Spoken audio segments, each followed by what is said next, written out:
जय श्री कृष्णा। राधे राधे। हर हर महादेव। ओम नमो भगवते वासुदेवाय नमः। जय श्रीमन नारायण। दोस्तों आइए आज हम सुनते हैं वैशाख मास महात्म्य 15वां अध्याय। जय श्री राधा कृष्ण। वैशाख के इस पावन महीने में भगवान विष्णु के साथ भगवान शिव और ब्रह्मा जी यानी त्रिदेव की पूजा करने से विशेष पुण्य प्राप्त होता है और जीवन में आने वाली सभी कठिनाइयों से मुक्ति प्राप्त होती है। प्रेम से बोलिए वैशाख मास के ठाकुर जी की जय हो। वैशाख मास महात्म्य के 14वें अध्याय में ऋषि सूतदेव जी महाराज मिथिलापुरी के राजा हिमांग को भगवान शिव की कथा बताते हुए हवन कुंड में माता सती के देह त्याग का प्रसंग बताते हैं। अब आज इस अध्याय में 15 में हम कार्तिकेय के जन्म का प्रसंग सुनेंगे। शुरू करते हैं। ऋषि सतदेव जी बोले, इसके बाद दक्ष पुत्री सती ने हिमाचल के घर उनकी स्त्री मेनका के गर्भ से जन्म लिया और वहीं पर उनका लालन पोषण हुआ। इतने में तारकासुर नामक एक राक्षस उत्पन्न हुआ। उसने ब्रह्मा जी से वर पाया कि सिवाय शिव पुत्र के सिवा किसी और से नहीं मरेगा। यह बात सुनकर उसने सोचा कि शिव के तो कोई स्त्री ही नहीं है तो पुत्र कहाँ से होगा। वो सब लोगों और देवताओं को सताने लगा। तब देवताओं ने दुखी होकर ब्रह्मा जी के शरण में गए। ब्रह्मा जी ने देवताओं को समझाया कि भगवान शिव की पत्नी सती ने पहले अपने पिता के यज्ञ में शरीर त्यागा था। अब वो हिमाचल के घर में उनका दूसरा जन्म हुआ है और उनका नाम पार्वती है। किसी तरह पार्वती का पाणी ग्रहण भगवान शिव से करवाना चाहिए। ब्रह्मा जी के यह वचन सुनकर इंद्र ने नारद और कामदेव को बुलाया। उन दोनों को बुलाकर सबसे पहले नारद जी को हिमाचल के पास भेजा कि वो अपनी पुत्री को शिव जी की पत्नी बनाएं। नारद जी से जैसा कहा गया था वैसा ही करने के लिए चल दिए। फिर कामदेव से कहा गया कि वो बसंत ऋतु को संग लेकर भगवान शिव के तपोवन में चारों ओर बसंत ऋतु का विस्तार करें। फिर जब वहाँ पार्वती जी महादेव के पास पहुँच जाए तब धनुष पर बाण चढ़ाकर ऐसा मारो कि महादेव जी के मोहित होने पर, उनके समंग होने पर सब कार्य पूर्ण हो जाए। कामदेव ने जो आज्ञा कहकर बसंत ऋतु अपनी स्त्री रति और अनुचरों को संग ले जाकर अपनी शक्ति के समय में बसंत ऋतु उत्पन्न कर दी, जिससे चारों ओर वन में शीतल मन सुगंधित वायु चलने लगी। उसी समय महादेव जी पार्वती जी की सेवा से प्रसन्न हो कुछ कहने लगे। तब कामदेव ने उनके संगम का उचित समय जान महादेव जी के पीछे वृक्ष की ओर से एक बाण छोड़ दिया, जिससे महादेव जी का मन चंचल होने लगा। उससे उनका चित्त व्याकुल हुआ और वो इधर उधर देखने लगे तो उन्हें कामदेव दिखाई पड़ा। क्रोध से अपने मस्तक से तीसरे नेत्र को खोलकर ऐसी तीक्ष्ण अग्नि प्रकट की कि सब संसार भयभीत हो गया और उस अग्नि से धनुष बाण सहित कामदेव भस्म हो गया। बसंत और रति भयभीत हो भाग गए। पार्वती डर के मारे आंखें बंद करके दूर हट गई और महादेव जी अंतर ध्यान हो गए। देवताओं का कुछ भी मनोरथ सिद्ध नहीं हुआ, उल्टा अनर्थ ही हो गया। इतनी कथा कहकर मुनि श्रुतदेव चुप हो गए। उन्हें शांत देखकर मिथिलापुरी के राजा सुतकीर्ति ने पूछा कि हे ब्राह्मण, कामदेव के जल जाने के बाद उनकी पुनः उत्पत्ति कैसे हुई। यह सुनकर सदैव भगवान कार्तिकेय के जन्म की कथा कहने लगे। इस कथा को कहने सुनने मात्र से ही सभी पाप नष्ट हो जाते हैं, यश और पुत्र मिलते हैं और सब रोग नष्ट हो जाते हैं। इसीलिए प्रेम और भाव से आगे का प्रसंग सुने। जब महादेव जी ने कामदेव को भस्म कर दिया तब रति मूर्छित हो गई और फिर चेत आने पर अनेक प्रकार से विलाप कर शरीर त्याग करने के लिए तैयार हो गई। उसने अंतिम क्रिया करने के लिए बसंत को बुलाया और बसंत ने आकर रति को समझाया, लेकिन रति न मानने पर बसंत ने नदी के तट पर चिता बनाई और रति गंगा में स्नान करके संपूर्ण क्रिया क्रम कर से निश्चित होकर चिता पर चढ़ने लगी तो तैयार हुई। तभी आकाशवाणी हुई कि हे कल्याणी, हे पति में अत्यंत प्रेम रखने वाली, तू चिता में प्रवेश मत कर। तेरा पति महादेव जी के प्रसाद से तथा यदुवंशी भगवान श्री कृष्ण से पुनः पैदा होगा। ऐसे क्रम में 2 जन्म होंगे। जब दूसरे जन्म में श्री कृष्ण से रुक्मणी के गर्भ से तेरा पति होगा, उसका नाम प्रद्युम्न होगा। तो ब्रह्मा जी के श्राप से भगवान शंकर के घर में निवास करेगी। वही प्रद्युम्न नाम के तेरे पति से तेरा मिलन होगा। ऐसा कह के आकाशवाणी समाप्त हो गई। आकाशवाणी सुनकर रति ने चिता में प्रवेश नहीं किया। फिर सब देवताओं ने रति को वरदान देकर उसको शांत किया और कहा, हे कामप्रिय, अब तेरा पति अनंग कहलाएगा और अंग वाली की तरह मरा हुआ भी दिखाई देगा। पूर्व काल में तेरा पति सुंदर नाम का राजा था। उस जन्म में भी तू ही उसकी पत्नी रजत संकड़ी करनी थी और इसी से ही तेरी दशा हुई है। अब तू वैशाख मास में प्रातःकाल मंदाकिनी नदी में स्नान कर मधुसूदन भगवान का पूजन कर और उनकी दिव्य कथा सुनकर आषाढ़ नामक का व्रत आरंभ कर दे। ऐसा करने से तेरा पति तुझे अवश्य ही मिल जाएगा, इसमें संदेह नहीं है। रति को ऐसा वर दे। सब देवता अपने अपने स्थान को चले गए और रति भी क्लेश से निवृत्त हो गई। मेष की संक्रांति में गंगा स्नान कर अशुल्य नामक शयन व्रत धारण करके उसे तत्काल कामदेव दिखाई दिया।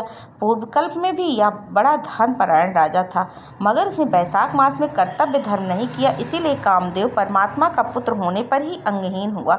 उधर जब महादेव जी अंतर्ध्यान हो गए तब पार्वती जी शंकर जी के रूप और गुणों को देखकर मुग्ध होकर मन में शंकर जी को अपना पति होने की ठान रखी थी। गंगा तट पर तप करने लगी। वो माता पिता आदि सबके समझाने पर भी भूखी प्यासी जटाएं बढ़ाकर सहस्त्र वर्षों तक महालिंग का पूजन करती रही। तब महादेव जी सायंकाल ब्रह्मचारी के वेश में पार्वती जी के अनेक प्रकार से परीक्षा कर अपने में धन देख बोले कि भद्रे, जो तुम्हारी इच्छा हो वर मांग लो। तब पार्वती जी ने वर मांगा कि हे रुद्र, तुम मेरे पति हो, तथास्तु तो ऐसा ही हो। यह वर देके सप्त ऋषियों को बुलाकर हिमाचल के पास भेजा। ये सब ऋषि हिमाचल के पास गए और हिमाचल के पूछने पर बोले, हे राजन, तेरी कन्या पार्वती ने जो पहली दक्ष की पुत्री थी, अपने पिता के यज्ञ में शरीर त्याग कर तेरे घर में जन्म लिया है, इसका विवाह महादेव जी से करा दो। यह बात सुनकर हिमाचल बोला कि पार्वती महादेव जी को ही अपना पति बनाने को घोर तप कर रही है। मैं भी अनंत हर्ष से अपनी कन्या महादेव जी को ही दे चुका हूँ। अब आप वहाँ पधारे जहाँ महादेव जी हैं। हिमाचल का उत्तर ले सप्तऋषि महादेव जी के पास पहुँचे और विवाह निश्चित करके चले गए। तब लक्ष्मी आदि सभी देवियां और विष्णु आदि सभी देवता बाराती बनकर चल पड़े और महादेव जी सब देवता मुनि महामातृका आदि को तथा भूत गणों को साथ लेकर पैदल चल पड़े। उनके आगे शंख मृदंग आदि अनेक बाजे बजने लगे और रेत की ऋचा और पाठ होते हुए हिमाचल की पुरी में पहुँचे। तब शुभ लग्न में शिव पार्वती का विवाह संपन्न हुआ, जिससे त्रिलोकी में आनंद छा गया। इस महोत्सव के पूर्ण होने पर शंकर जी पार्वती जी के संग सुचिंदा से हिमाचल के शिखर पर सहस्त्र दिव्य वर्षों तक रमण करते रहे। महादेव जी द्वारा पार्वती जी के साथ नृत्य प्रतिरमण करने पर भी गर्भ स्थित न हुआ तो देवताओं को घोर चिंता उत्पन्न हुई कि हमारे कार्य की स्थिति कठिन है।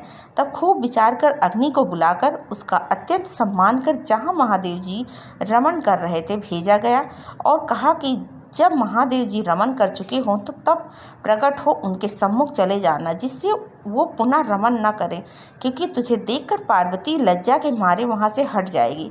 तब तो शिष्य होकर शिव जी से प्रसन्न कर बहुत सा समय लगा देना। बहुत काल व्यतीत होने पर पार्वती जी के गर्भ से स्वामी कार्तिकेय का जन्म होगा। अग्नि देवताओं से विदा ही महादेव जी के पास गए, जिससे वस्त्रहीन पार्वती जी को बड़ी लज्जा उत्पन्न हुई और रमन छोड़ के अलग हट गई। तब महादेव जी को बड़ा क्रोध हुआ और अग्नि से बोले, हे दुर्मते, इस खलित वीर्या को जो दुस्सहनीय है तू ग्रहण कर, तेरे मुख में मैं इसे त्याग दूंगा। ऐसा कहकर अग्नि के मुख में वीर्या को छोड़ दिया। इस प्रजन वीर के उदर से प्रवेश होने से अग्नि ने दुखित हो स्वर्गलोक में देवताओं के पास जाके सब वृतांत कहा, जिससे देवताओं के वीर के स्थिति हो जाने से बहुत हर्ष हुआ, परंतु प्रसव कैसे होगा इसका अत्यंत दुख हुआ। अग्नि के उदर से महादेव जी का तेजों में वीर बढ़ने लगा। 10 महीने हो गए और प्रसव का कोई उपाय नहीं हुआ। तब अत्यंत दुखी हो देवताओं को संग ले महायशस्वी गंगा के पास जा और स्तुति करने लगे, हे माता, देवताओं के निमित्त शंकर के इस तेज को धारण करो जो अग्नि के प्रसव में पड़ रहा है और उसका स्त्री न होने से प्रसव नहीं हो पा रहा है, हमारी रक्षा करो। ऐसी प्रार्थना करने पर गंगा जी ने तथास्तु कह। तब देवताओं के कहने पर अग्नि ने गर्भ मोचन मंत्र से गर्भ का आकर्षण कर शंकर जी के तेज को गंगा जी में छोड़ दिया। यह तेज बड़ा दीप्तिमान और लोकों में असहनीय था। कुछ मास के बाद गंगा जी भी उसे सह न सकी और सूल जल सूख गया और रक्त कलेवर दिखाई देने लगा। तब अत्यंत दुख से व्याकुल हो अपने उदर और गर्भ को त्याग दिया, जो सरपतों में गिरा, जहाँ विदड़ होकर उस गर्भ के 6 भाग हो गए। मतलब कितना ही ज़्यादा पावरफुल था। तब ब्रह्मा जी भी भेजी हुई 6 कार्तिकाएँ आई उन्होंने सरकंडों से विभिन्न स्वभाव तेज के 6 भागों को ग्रहण करके 6 मुख का एक पुरुष बनाया, जिसका शरीर एक ही था। उसे बहुत दृढ़ कर दिया। यह पुरुषाकार 6 मुखी शरीर बहुत समय तक सरकंडों में वैसे ही पड़ा रहा। उसके कोई रक्षक नहीं था। एक दिन बैल पर चढ़े हुए महादेव जी और पार्वती जी उसी स्थान से होकर श्रीशैल पर्वत की ओर जा रहे थे। सहसा पार्वती जी के स्तनों से दूध की धार ढरकने लगी। तब विस्मित होकर पार्वती जी ने महादेव जी से स्तनों से दूध बहने का कारण पूछा तो महादेव जी बोले कि तेरा पुत्र यहाँ नीचे पड़ा है। और उसके बाद उन्होंने पूरी कहानी अपने रमण की बात, अग्नि का वहाँ आना, पार्वती का उन्हें देखकर लज्जा के मारे चले जाना और महादेव का वीर खलित होने से क्रोध में आकर अग्नि के मुख में ही छोड़ देना, गंगा के जलने से गंगा का सरकंडों में गर्भ को छोड़ देना और वहाँ पर उस गर्भ के 6 भाग हो जाना और तथा मातृकाओं के दृढ़ कर देने का पूरा वृतांत पार्वती जी को महादेव जी ने सुनाया। फिर कहा कि उसकी आकृति पुरुष की हो गई है और उसी को देखकर तेरे स्तनों से दूध टपक रहा है।